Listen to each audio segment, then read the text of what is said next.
রাজাগোপাল বাবু, America হোক বা Iran, দুপক্ষের তরফ থেকে কোনো রকম নমনীয় মনোভাব কিন্তু এই 21 ঘন্টার আলোচনা বৈঠকে দেখা যায়নি, যার ফলে কোনো সমঝোতাতেও পৌঁছানো গেল না।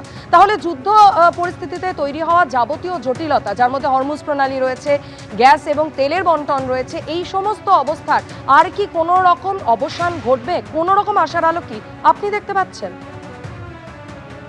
না, দেখুন, এটা তো পরিষ্কার যে ইরান দীর্ঘদিনই বলে এসেছে যে পরমাণু অস্ত্র তার তৈরি করা, ইউরেনিয়াম এনরিচমেন্ট তার একটা অধিকারের মধ্যে পড়ে এবং সে এখান থেকে সরে আসতে পারে। কেননা তার যদি পারমাণবিক অস্ত্র থাকতো তাহলে আমেরিকা বা ইসরায়েল কিছুতেই তাদের আক্রমণ করতে পারে। কারণ এই দাবিটা আমেরিকা করেছে, সব কিছু তার অধিকার ছেড়ে দিতে হবে, কোনো ধরনের এগোনো যাবে না। সেখান থেকে ইরান একেবারে রাজতে রাজি নয়।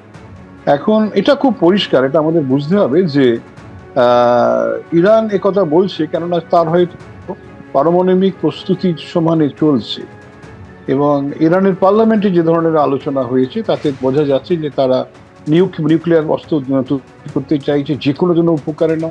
হয়তো কোনোদিন শুনবো যে তারা হয়তো বলছে নিউক্লিয়ার প্রলিফারেশন ট্রিটি থেকে, এনপিটি থেকে তারা বেরিয়ে আসবে। হয়তো কোনোদিন বলবে আমরা বিস্ফোরণ করেছি। তো যাই হোক, কি হবে আগামী দিনই বলবে।